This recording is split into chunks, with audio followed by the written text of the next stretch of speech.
Welcome friends, welcome to my channel Alpha Square Academy.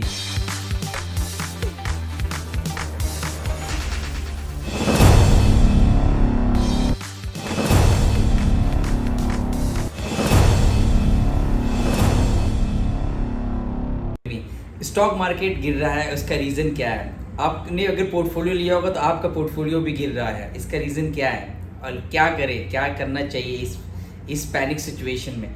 देखिए, stock market में आप जब भी इन्वेस्टमेंट करते हैं, मार्केट कभी स्ट्रेट लाइन में नहीं जाता है। ये सब चीज़ें मार्केट में होते रहेंगी और होते आई है।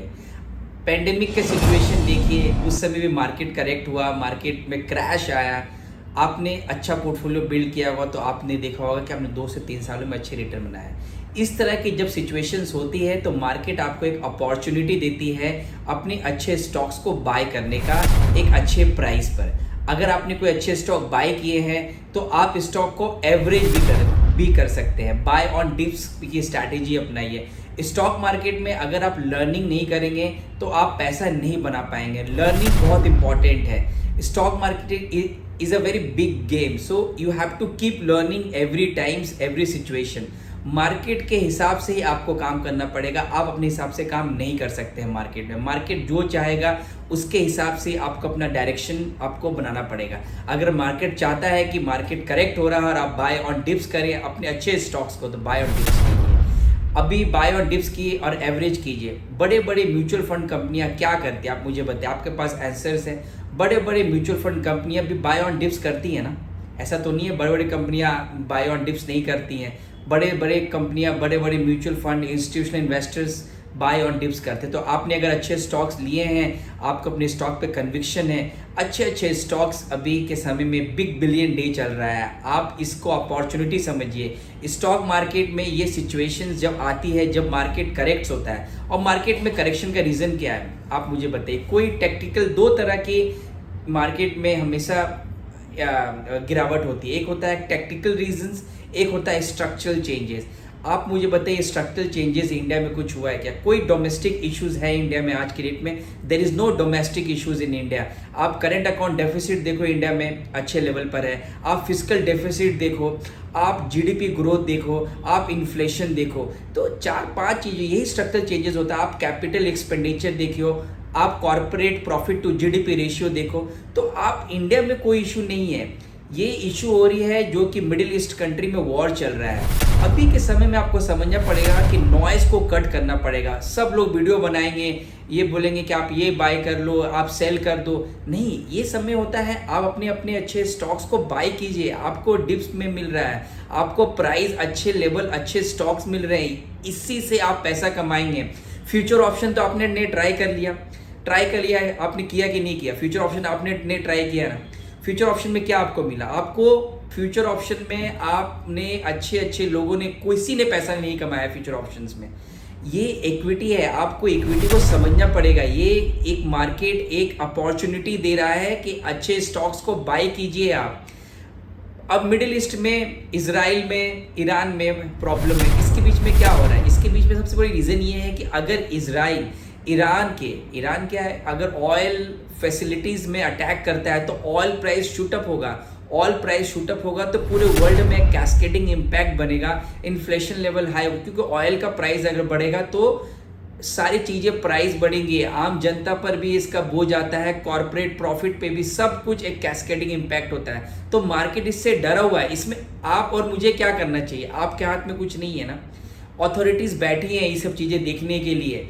आप नॉइस को कट कीजिए, अच्छे स्टॉक्स को बाय कीजिए। मार्केट आपको अपॉर्चुनिटी दे रहा है, मैं बार बार आपको बोल रहा हूँ।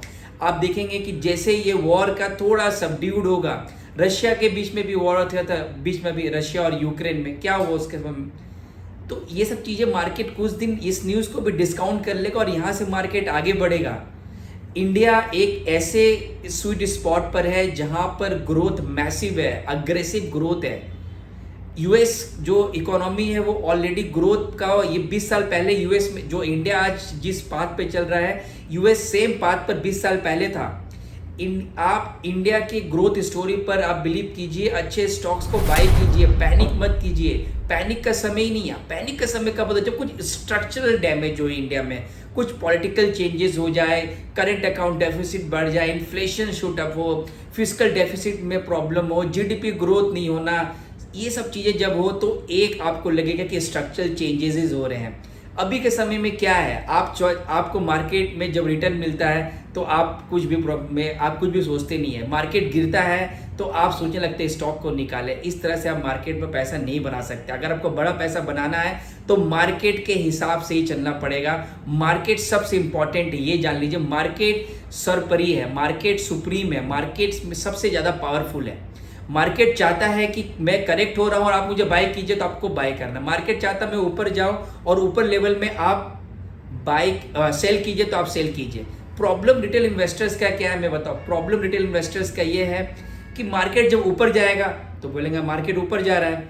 जब मार्केट में अभी मैं किसी को फोन करूं कि सर मार्केट नीचे है, तो बोलता मार्केट तब ऊपर में भी बाय नहीं करेंगे, नीचे में भी बाय नहीं करेंगे। तो आप मुझे बताओ कब आप बाय करोगे? When you will by the stocks. ना ऊपर बाय करोगे ना नीचे बाय करोगे। This is the problem with the retail investors and equity is all about your mind games. आपकी माइंड को अगर आप इस सब चीज़ों को, न्यूज़ को डाइजेस्ट कर लेते हैं और एक डिसिप्लिन अप्रोच रखते हैं तो आप इक्विटी में बहुत पैसा कमा सकते हैं। लेकिन बस ये है कि आपको एक मेंटल टेम्परामेंट बहुत इंपॉर्टेंट है रेदर देन इन्वेस्टिंग। इक्विटी में सबसे इंपॉर्टेंट है आप सीखिए, every day market will teach you something, और वो टीच करके आप उसको इनकलकेट कीजिए।